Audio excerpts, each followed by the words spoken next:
Bom dia, pessoal. Eu estou gravando aqui a aula da última quinta-feira porque não foi possível fazer a gravação ali nas dependências da universidade, a conexão não foi estabelecida com o Zoom, então eu ontem não tive tempo, hoje então é sábado, dia 23 de outubro, eu estou fazendo a gravação da aula da última quinta-feira. Eu vou apresentar aqui para vocês alguns teoremas sobre a integração complexa. E esses teoremas são teoremas que garantem a validade de certos resultados sem a necessidade de a gente fazer cálculos muito sofisticados. E quando a gente tiver que fazer alguns cálculos, se as funções satisfizerem certas condições, os cálculos vão ser mais simples do que seria se a gente usar diretamente a definição, né? Sempre que a gente calcula uma integral de uma função complexa ao longo de uma curva, né, ao longo de um caminho, como é utilizada a nomenclatura ali no livro do Church, dos demais autores, pela definição a gente tem que apresentar as equações paramétricas, né, daquela curva, daquele caminho, o z em função de t, calcular a derivada e fazer o cálculo segundo a definição, né?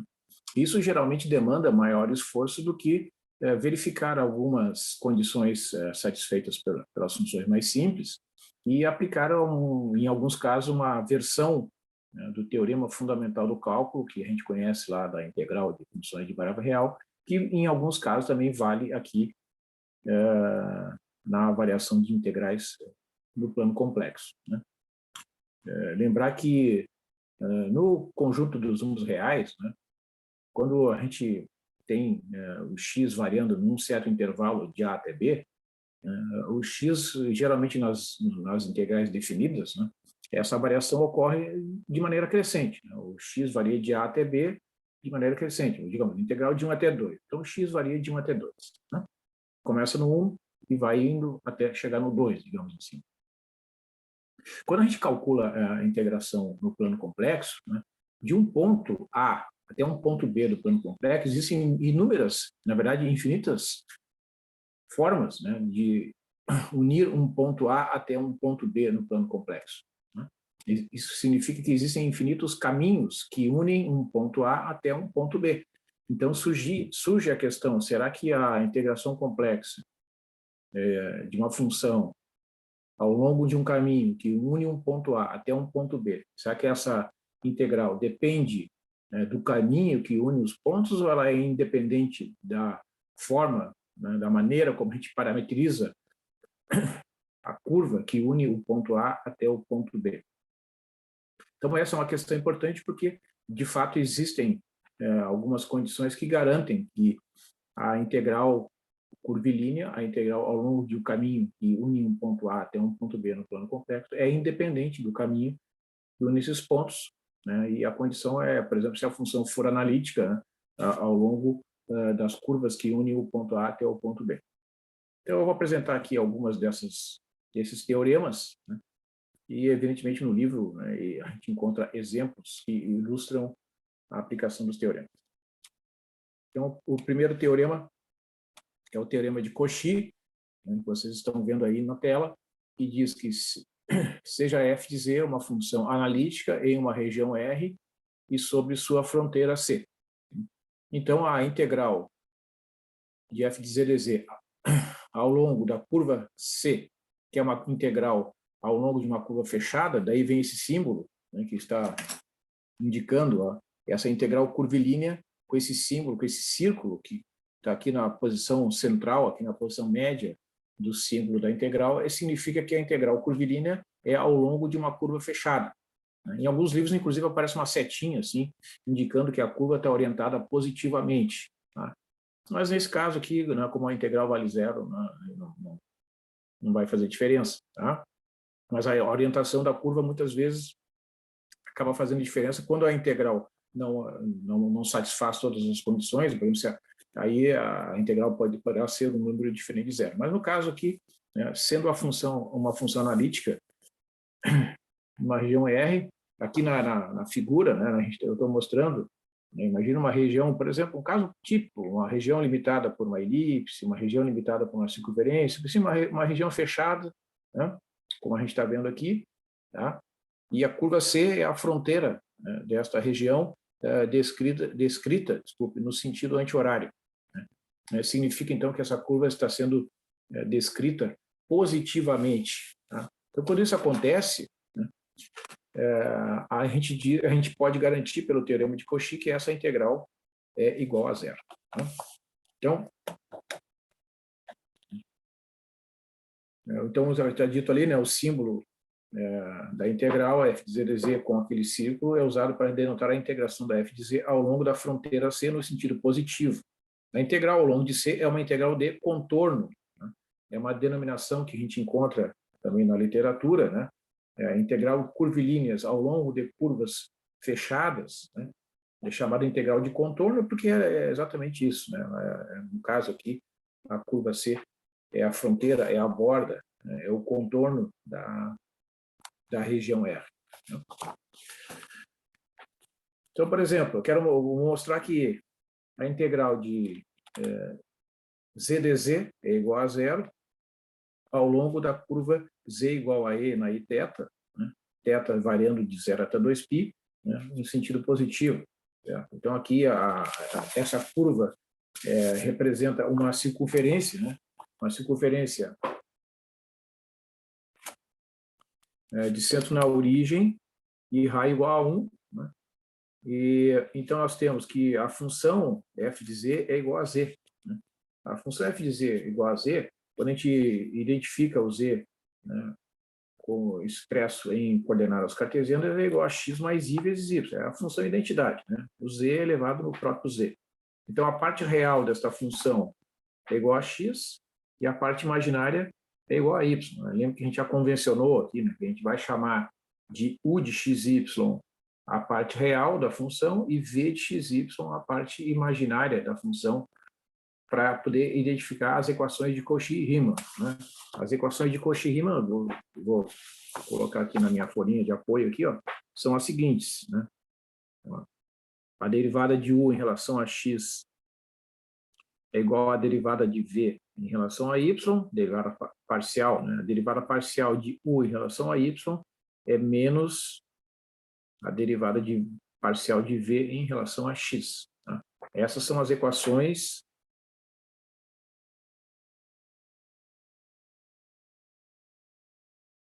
de Cauchy-Riemann.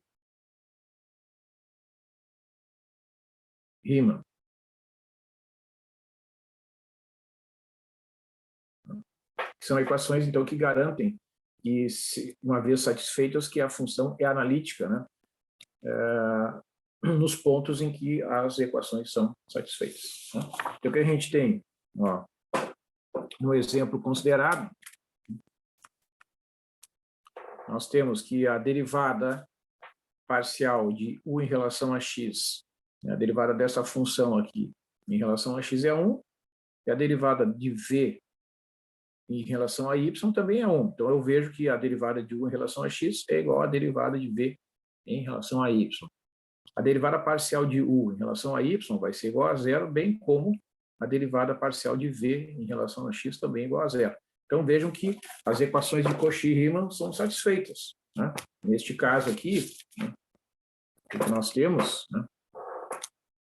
Ó, 1 é igual a 1, né? Ó, a derivada de u em relação a x é 1 e a derivada de v em relação a y também é 1, né? E 0 é igual a menos zero, né? A derivada de u em relação a y é zero, a derivada de v em relação a x também é zero. Então, as duas equações são satisfeitas, né? Zero é igual a zero, né? Não importa aquele sinal de menos, portanto, eu posso dizer que as equações de Cauchy-Riemann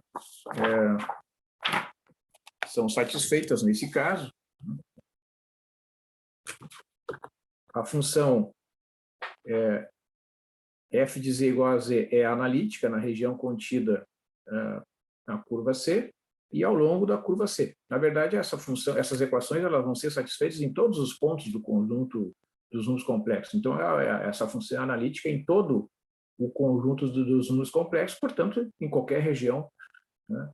Ou seja, ao longo de qualquer curva e no interior de qualquer curva, que é o caso ali, né? Então, ao longo dessa região aqui, nos pontos dessa região e ao longo dessa curva, né, esta função vai ser analítica. Então, pelo teorema de Cauchy, essa integral é igual a zero, né? Ou seja, não é necessário fazer o cálculo das equações paramétricas aqui, fazer todo o desenvolvimento para concluir que essa integral vale zero. Em geral, esse desenvolvimento, né, pela definição, gera um maior esforço, né, aumenta a possibilidade da gente, talvez, fazer algum erro de cálculo, e mesmo porque, né, neste caso particular, né, as verificações aqui das equações de Cauchy-Riemann são bastante simples, né, então isso garante que, pelo teorema de Cauchy, a integral de z dz ao longo da curva fechada C, que a gente está vendo aqui na figura, né, é igual a zero. Né? Então, vejam ali, só para reforçar, né, o C tem essas equações aqui. Vamos escrever aqui, z igual a e na i θ, né, com o θ variando de 0 até 2π. Né? Portanto, vejam que essa curva, né, se você substituir, por exemplo, θ por zero, vai sair aqui desse ponto, né? E à medida que vocês vão substituindo o valor do θ, igual a π sobre 2, π sobre 3, etc., π sobre 3, π sobre 2, π, 3π sobre 2, vai descrever a curva, então, nesse sentido, que é o sentido positivo, né, conforme estão indicadas as setas aqui, né, que dão a orientação da curva. Né? Então, realmente, essa integral vale zero, a integral do exemplo 1. Então, no segundo exemplo, peço aqui para calcular a integral de dz sobre z menos 1 ao longo da curva, que é a circunferência z igual a menos 1 mais e na i θ, onde o θ varia de 0 até 2π, descrito no sentido anti-horário. Né? O sentido positivo, quando não for mencionado, né, fica dado que o sentido é o sentido positivo, mesmo porque como o θ varia aqui com valores crescentes, né, se a gente fizer as contas, né, observa, por exemplo, vamos fazer aqui, z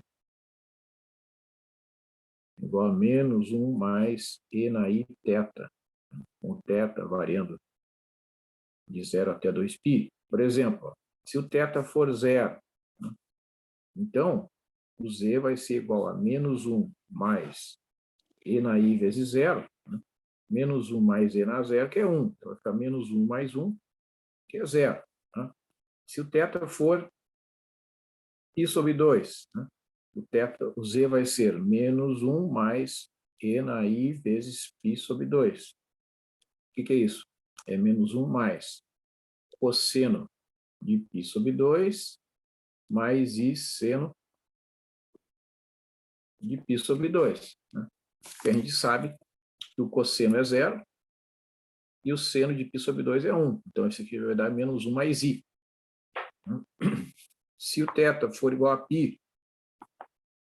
o z vai ser menos 1 mais e na i vezes π. Menos 1 mais cosseno de π mais i seno de π. O seno de π vale zero e o cosseno de π vale menos 1. Então, fica menos 1 com menos 1 é igual a menos 2. Se o θ for 3π sobre 2, o z vai ser menos 1 mais e na e vezes π vezes 3π sobre 2. Né? Vai ficar menos 1 mais o cosseno de 3π sobre 2 mais i vezes seno de 3π sobre 2. O cosseno de 3π sobre 2 é zero. E o seno de 3π sobre 2 é menos 1. Então, isso aqui vai ficar menos 1 menos i. E, finalmente, né, se o θ for igual a 2π, vai fazer a volta completa. Entendeu? Menos 1 mais e na i vezes 2π. Menos 1 mais o cosseno de 2π mais i vezes seno de 2π. O seno de 2π é zero, então a parte imaginária aqui vai dar zero. E o cosseno de 2π é menos 1. Menos 1 somado com menos 1 dá menos 2. Né? Por isso que gera essa figurinha aqui, conforme a gente está vendo. Aqui no nosso gráfico apresentado aqui.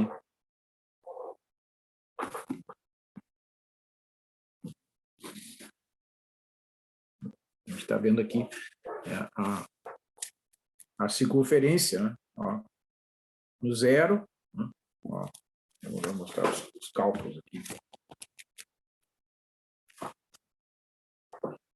Esse ponto aqui, ó, z igual a zero, corresponde a esse pontinho aqui, né? Menos 1 mais i, é esse pontinho aqui. Depois menos 2, quando θ é igual a π, né? Corresponde a esse ponto aqui, ó. Menos 1 menos i, corresponde a esse pontinho aqui. E quando θ é igual a 2π, o z é igual a menos...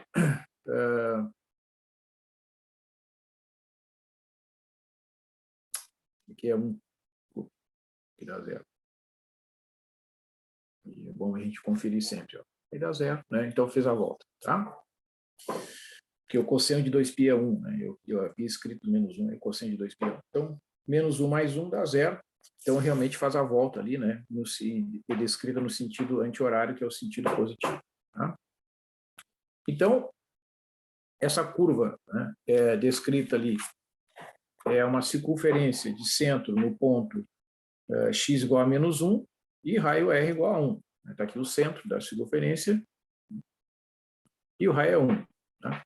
Então, o que a gente vê? Que essa função, nestes pontos aqui, ó, no interior da curva e ao longo da curva, é analítica. Né? Porque ela era analítica em todo o plano, exceto no ponto z igual a 1. Mas o ponto z igual a 1, ele é um ponto que está fora, né, da região limitada pela circunferência. Né? A circunferência está aqui, ó, na borda aqui da região R. Né? Vamos chamar aqui de R. Então, o ponto onde daria problema, digamos assim, né, onde a função 1 sobre z menos 1 deixa de ser analítica, né, esse ponto pertence ao exterior da curva. Né? E por que essa função é analítica? Né? Bom, nós temos o seguinte, né? Função f de z ali do exemplo é 1 sobre z menos 1. Né? Por que ela é analítica? Exceto em z igual a 1. Isso aqui é um quociente de duas funções. Né? O p de z igual a 1, né, é uma função constante que é analítica, porque a parte real dessa função é igual a 1 e a parte imaginária do p de z é igual a zero. Né? Então, evidentemente que a derivada de u em relação a x é igual a zero, a derivada do v em relação a y é igual a zero. Então, o de x é igual a v e y. Né? A derivada de u em relação a y é zero, a derivada de v em relação a x também é zero. Então, as equações de Cauchy-Riemann são satisfeitas para o polinômio que aparece aqui no numerador. No denominador, o que nós temos? Q de z, vamos chamar de Q de z. Z menos 1, que é x mais i y menos 1, x menos 1 mais i vezes y. Né? Então, u de xy é igual a x menos 1 e v de xy é igual a y. Tá? Então, vocês vejam, ó, a derivada de u em relação a x vai dar 1, a derivada de v em relação a y também dá 1, que é uma das equações de Cauchy-Riemann. Essas duas derivadas têm que ser iguais. A derivada de u em relação a y dá 0, e a derivada de v em relação a x dá 0 também, né, que tem sinal trocado. Então, vocês vejam que, né, o u em relação a x é igual a v em relação a y, e u em relação a y é menos v em relação a x. Então, as equações de Cauchy-Riemann são satisfeitas também pelo denominador. Né? Isso aqui é o p de z, esse aqui é o q de z. Quociente de duas funções analíticas é uma função analítica, exceto onde o denominador vale zero, que é o ponto z igual a 1. Então, realmente, essa função é analítica, exceto nesse ponto. Só que como esse ponto, voltando ali para a nossa questão, né? Como esse ponto ele está fora da região limitada pela circunferência, né? A função é analítica em toda a região limitada pela circunferência e ao longo da circunferência, portanto, a conclusão é que essa integral vale zero pelo teorema de Cauchy.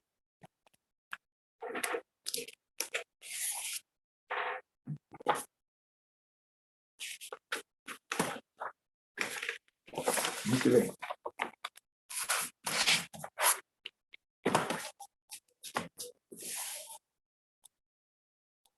Um terceiro exemplo, né?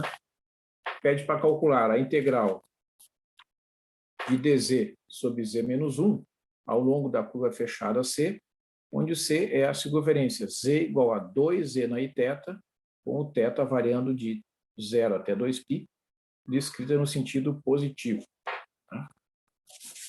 Então, o que nós temos aqui? Né?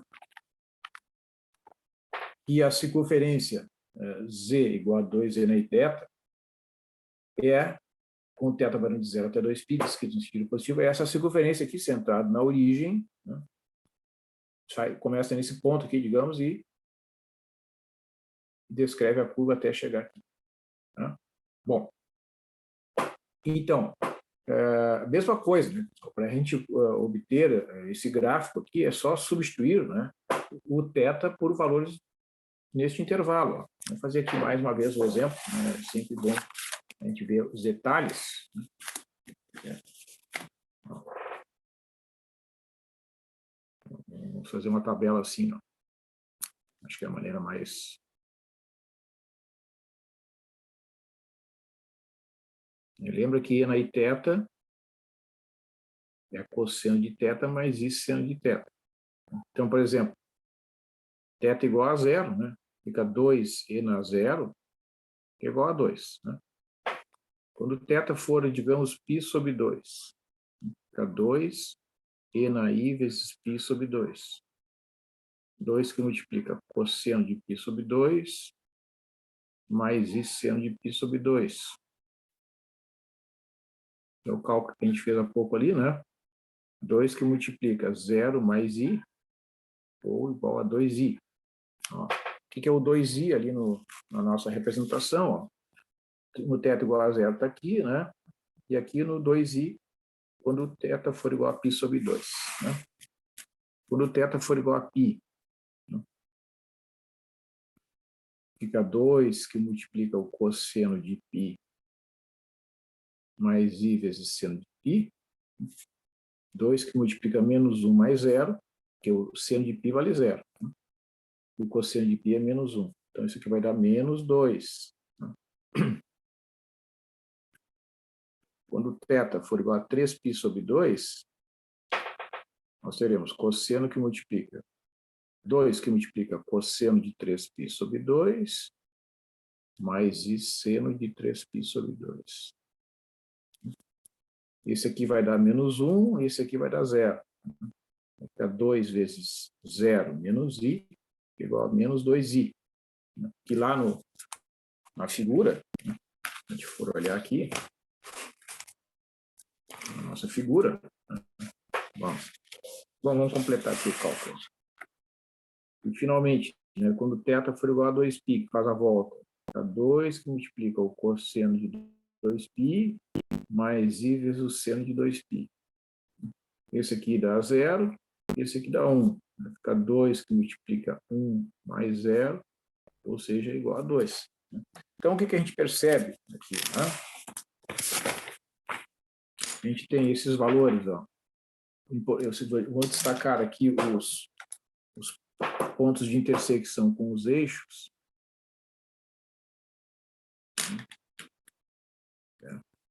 Esse aqui corresponde a θ igual a 0.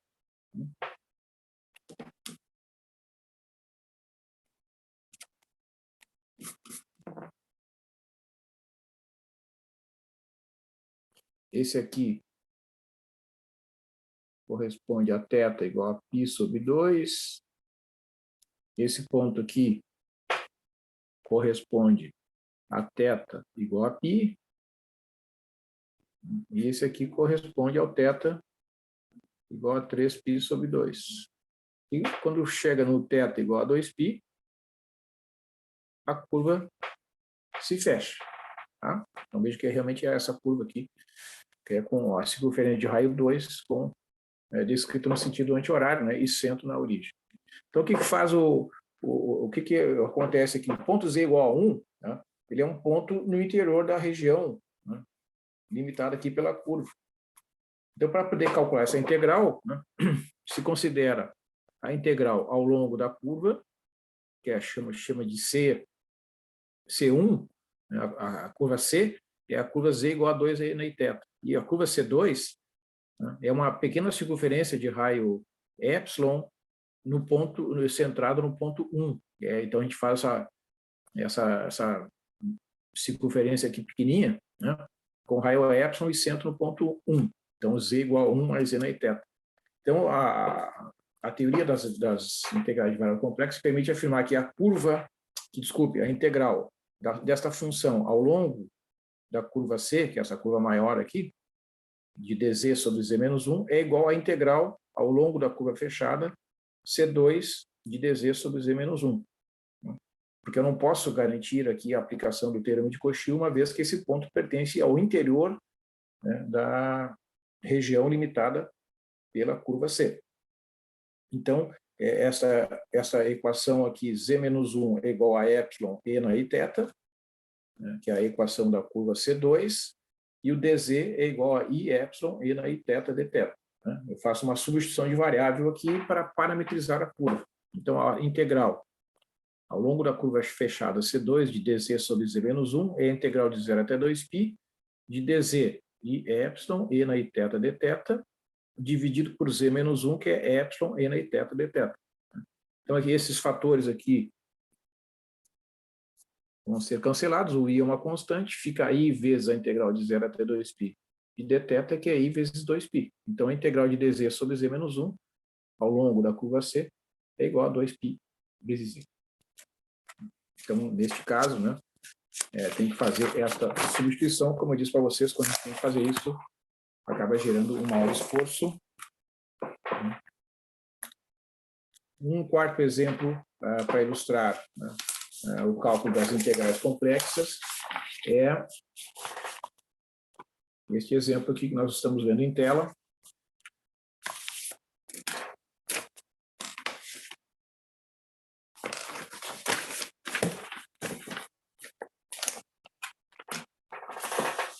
A integral de dz sobre z menos a elevado na n, onde o n é um número inteiro igual a 2, 3, 4, etc. E o z igual a pertence a uma região limitada pela curva simples fechada C. Então, digamos, é uma situação assim, né? Tem uma curva fechada aqui, C, descrita no sentido anti-horário, isso vai ficar implícito a partir de agora, a menos que seja mencionado o contrário, a curva C sempre é orientada positivamente, né? Então, digamos, está um ponto A aqui no interior da curva, da região limitada pela curva C. Então, essa função, né, aqui do exemplo, é a função 1 sobre z menos a elevado a n. Né? Esta função é analítica em todo o plano complexo, exceto no ponto z igual a. Então, eu não posso aplicar diretamente o teorema de Cauchy por causa disso. Então, como é que é feita esta integral? Vem aqui o caminho ao longo da curva C, digamos, eu boto um ponto aqui, aí chega aqui assim, une digamos, aqui um ponto A, aqui um ponto B, aqui um ponto C, e aqui um ponto D. Então, une o ponto A, o ponto C ao ponto D por um segmento de pontos aqui no plano complexo, aí vem aqui assim, né, digamos um ponto E maiúsculo, aqui um ponto F, né, faz a volta aqui, vem de volta e vai até o ponto C e depois vem aqui um ponto G até voltar lá ao ponto A. Então, esta orientação aqui é a orientação positiva ao longo da união dessas duas curvas, né? E de acordo com a teoria das integrais de variável complexa, né, a integral ao longo da curva C de dz sobre z menos a na n é igual à integral ao longo da curva gama de dz sobre z menos a na n. Né? Que neste caso, essa curva gama é uma circunferência de centro no ponto A e raio epsilon. É um argumento parecido ali com o do exemplo anterior. Ou seja, o z é igual a mais epsilon e na θ, onde o θ varia de 0 até 2π. Então, fazendo a parametrização dessa curva e substituindo aqui, nós teremos que essa integral é igual à integral de 0 até 2π de epsilon i vezes e na θ dθ sobre epsilon e na θ elevado na n. Fazendo aqui as simplificações, né, eu tenho uma potência de epsilon aqui e aqui uma potência do e na θ. Esse epsilon é uma constante, vai cancelar com aquele lá de cima, vai ficar i sobre epsilon elevado na n menos 1, a integral de 0 até 2π, de e na 1 menos n, e na vezes i vezes θ. Porque eu tenho e na θ elevado na 1, e aqui o e na θ elevado na n. Então, conserva a base, que é o e na θ, e subtrai os expoentes 1 menos n. E essa integral aqui é uma integral da forma e elevado na ax, cuja primitiva é e na ax sobre a. Né? Então, vai ficar a constante i sobre epsilon na n menos 1, vezes e na 1 menos n vezes i θ, dividido por 1 menos n vezes i, o θ calculado no ponto 2π, calculado no ponto 0, pelo teorema fundamental do cálculo, na versão aqui das integrais complexas, e depois eu faço a subtração. Né? Então, eu terei 1 sobre 1 menos n vezes epsilon na n menos 1, o i cancela com esse, né? Multiplicado por e na 2 vezes 1 menos n vezes π vezes i. Veja, esse 2 aqui, ó, vem lá do 2π, né? Substituindo no lugar do θ. Então, eu só coloquei numa ordem diferente, né? Fica o 2 lá na frente, 1 menos n vezes π vezes i, menos e elevado a zero, que é 1. Né? E este fator aqui, eu calculei, né? Porque como o n é um número inteiro positivo, e na 2, que multiplica 1 menos n vezes π vezes i. É cosseno de 2 vezes 1 menos n vezes π, mais i vezes seno de 2, que multiplica 1 menos n vezes π. Este número aqui é um número par, porque o n é um número inteiro, está multiplicado por 2, então vai ser cosseno de 2π, cosseno de 4π, cosseno de 6π, são múltiplos pares do π, e o cosseno desses valores é igual a 1. Então, aqui o cosseno, né, o cosseno, este cosseno aqui é igual a 1, e este valor aqui é igual a 0, né, porque onde o cosseno vale 1, o seno vale 0. Então, 1 mais 0i é igual a 1. Substituindo aqui, 1 menos 1 dá 0, ou seja, a integral de dz sobre z menos a elevado a n ao longo de qualquer curva fechada, simples C, que contém o a no seu interior, é igual a 0, né, conforme o enunciado propôs ali, desde que o n seja um número inteiro, 2, 3, 4, etc. Então, a diferença entre esse exemplo 4 e o exemplo anterior, né, é exatamente o expoente. Né? Aqui é o z menos a, está elevado na 1. Nós mostramos que essa integral, né, vale 2π vezes i, se o 1 pertence ao interior da curva fechada C. Né? Então, para n igual a 1, integral de dz sobre z menos 1 ao longo da curva fechada C é igual a 2π vezes i. Né? Certo? Esse é o que nós mostramos aqui nesse cálculo, que está detalhado aqui, né? Estou congelando a imagem para vocês verem o detalhamento. Né? E enquanto no exemplo 4, né, a função é 1 sobre z menos a na n, onde o n é um número inteiro maior ou igual a 2. Né? Neste caso, né, este cálculo, pelas equações paramétricas e pela construção desse caminho aqui, né, orientado positivamente, em que a borda da curva de integração é a união dessas duas curvas aqui, mais esse segmento, descrito ora nesse sentido e ora no outro sentido contrário, acaba dando também um número igual a 0. Então é importante, né, diferenciar essas duas situações. Então, para finalizar aqui a apresentação, né, este teorema garante que, sob certas condições, nós temos que uma integral é independente do caminho e une dois pontos no plano complexo. Um exemplo então, o enunciado diz o seguinte: se a função f de z é analítica em uma região simplesmente conexa a R, né, então a integral de a até b de f de z dz é independente do caminho que une o ponto A ao ponto B na região R. Então, imagine assim, aqui tem uma região qualquer aqui, então eu tenho duas curvas, C1 e C2, que unem o ponto A ao ponto B. Então, o que diz a curva C1 digamos, essa curva aqui, a curva C2 é essa outra curva. Então, como eu disse no comentário inicial, existem infinitas curvas, né, que eu posso imaginar aqui que unem esses dois pontos A e B. Então, vamos imaginar que essas infinitas curvas estejam contidas numa região numa região R, na qual a função é analítica, né? Então, o que diz esse teorema é que a integral ao longo da curva C1 da f de z dz é igual à integral de f de z dz ao longo da curva C2. Então, isso garante que, por exemplo, vamos imaginar aqui o cálculo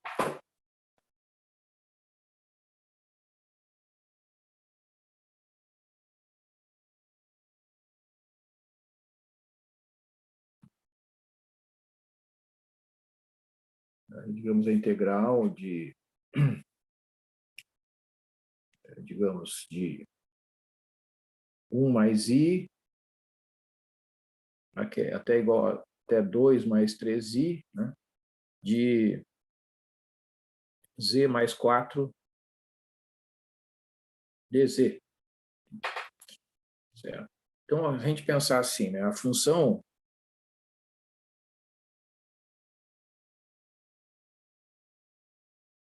aqui neste exemplo é a função z mais 4, né, que é a mesma coisa que x mais yi mais 4, ou seja, x mais 4 mais i vezes y.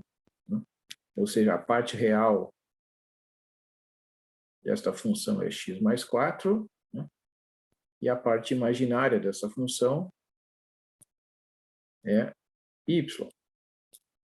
Então, o que nós sabemos das regras, né, de derivação, cálculo das derivadas parciais, né? Derivada parcial de u em relação a x é igual a 1, a derivada parcial de u em relação a y é 0. A derivada parcial de v em relação a x é 0, e a derivada parcial de v em relação a y é 1. Né? Então,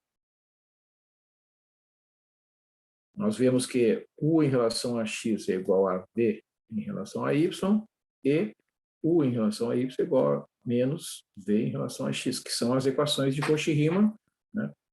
Logo, esta função f de z igual a z mais 4, né, é analítica em todos os pontos do conjunto de números complexos. Por quê? Porque essas equações aqui são satisfeitas em todos os pontos, né? 1 é igual a 1 então, em qualquer ponto, né? 0 igual a menos 0 em qualquer ponto. Não tem nenhum ponto onde essas equações não são satisfeitas. Portanto, essa função z mais 4 é analítica. Isso significa, né, que a integral de 1 mais i até 2 mais 3i de z mais 4 dz, né, é uma integral que não depende do caminho que une esses dois pontos. Tá? Então, de acordo com o que nós vimos lá no início, né, do cálculo das integrais complexas, essa integral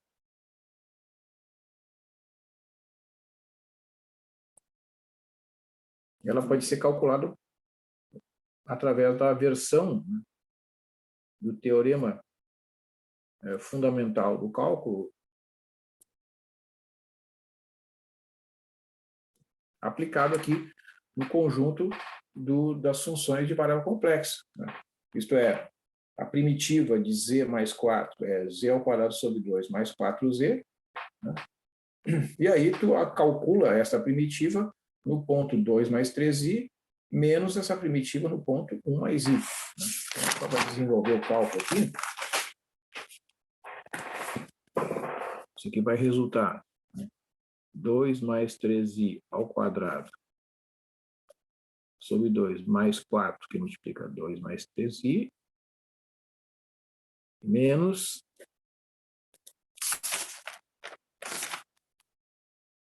1 mais i ao quadrado sobre 2, mais 4, que multiplica 1 mais i. Bom, aí é só fazer essas contas aqui, né? 2 mais 3i ao quadrado é 4, 2 vezes 2, 4 vezes 3, 12, mais 12i, menos 9 sobre 2, né?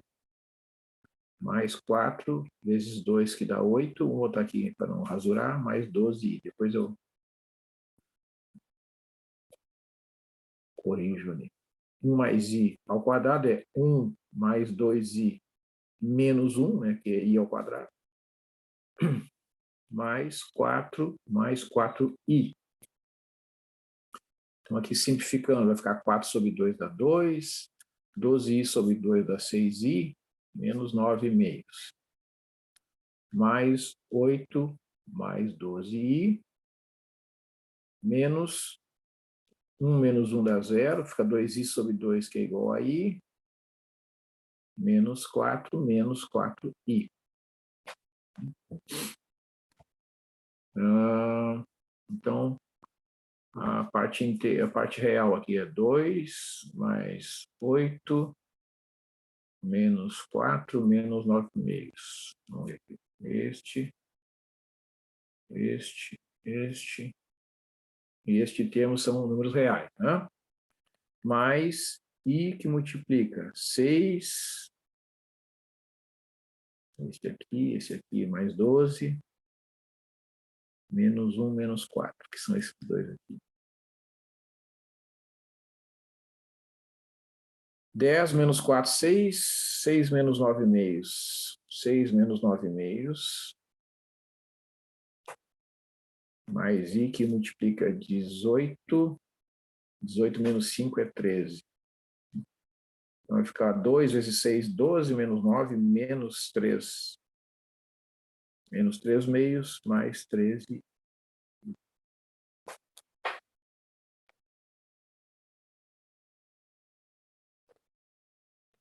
Ou seja, a integral de 1 mais i de z mais 4dz, menos 3 meios, mais 13i.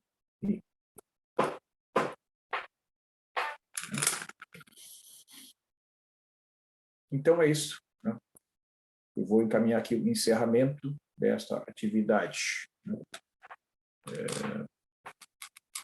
Então, só para a gente, né, concluir aqui.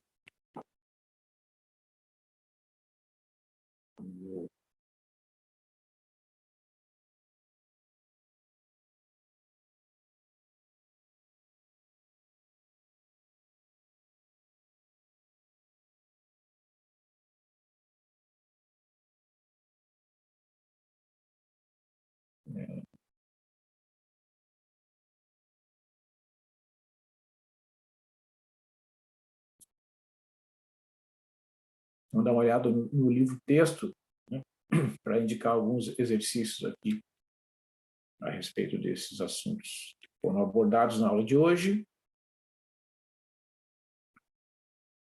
Uma vez que a gente está se aproximando aí do final do mês de outubro, né? Então agora a gente vai ter alguns encontros até o final, né, que vão ser... vamos ver aqui.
Vamos ver aqui.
Aguardando carregar o nosso texto.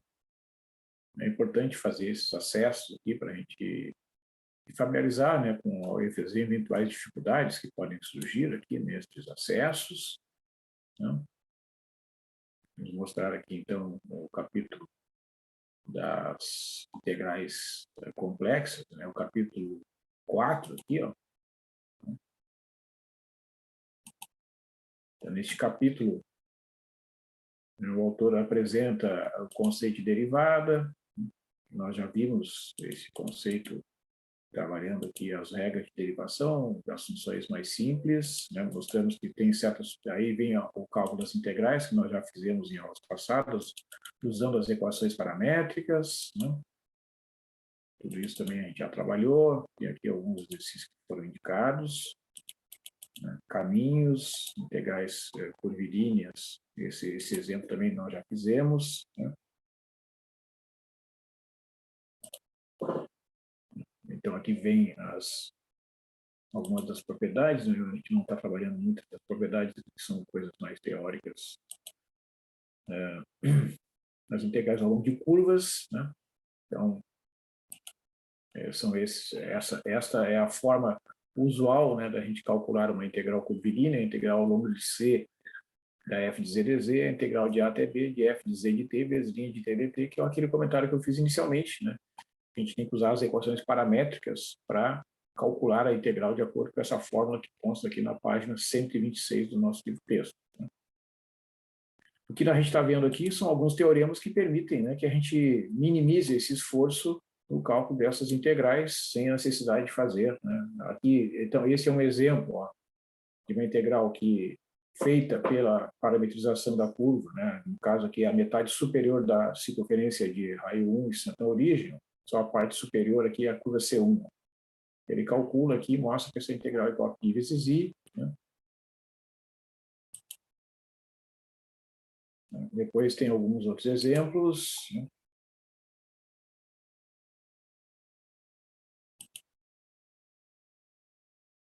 Exemplos de envolvendo quartos, esses exemplos aqui a gente não, na função logarítmica, não vai trabalhar aqui, que é uma função que para nós, nesse momento, não tem tanto interesse.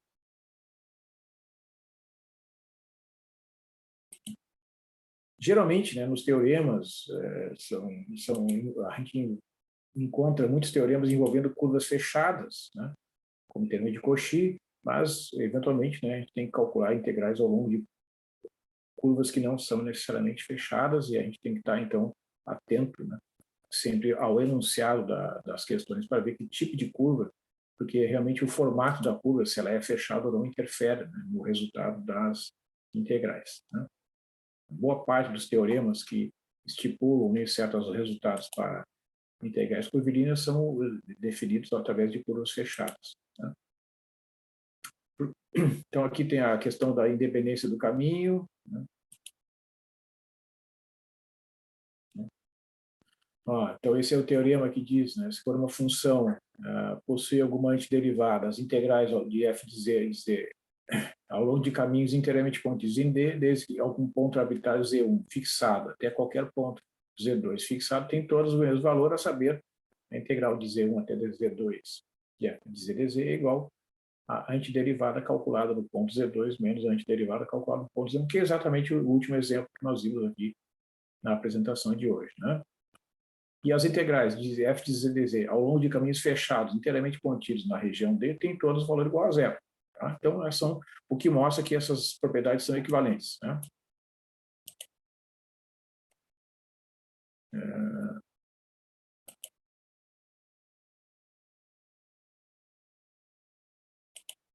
E aqui, então, tem mais alguns exemplos. A prova do teorema.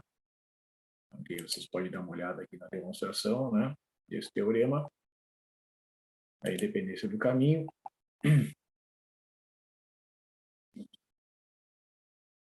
Então, aqui da página 147, página 147, vou anotar aqui no meu caderno.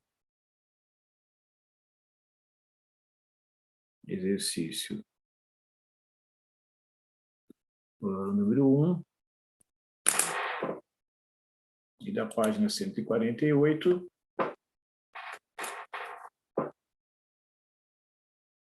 exercício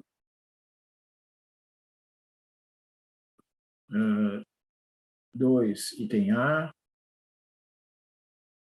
B, C. Né? Tem ali as respostas, inclusive, né, para a gente conferir. Né?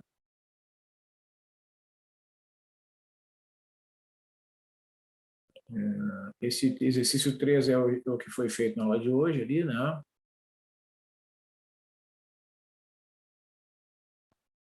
Muito bem.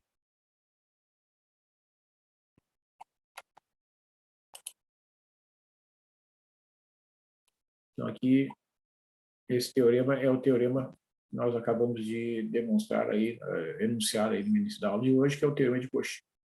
Alguns livros enunciam como o teorema de Cauchy-Goursat.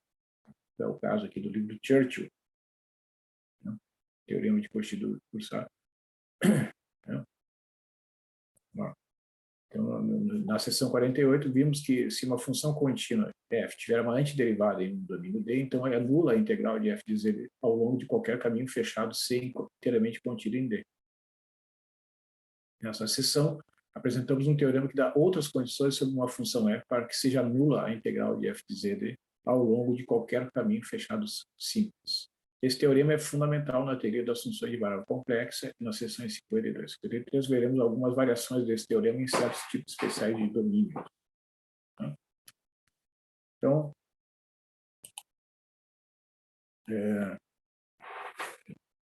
vou deixar fixado aqui, mais uma vez, a imagem aqui no meu caderninho, né? Para a gente ter essa referência, os exercícios da página 147 e 148 ali do livro texto, que estão indicados para que vocês pratiquem, né, esses teoremas vistos aqui nas últimas aulas. Obrigado e até a próxima.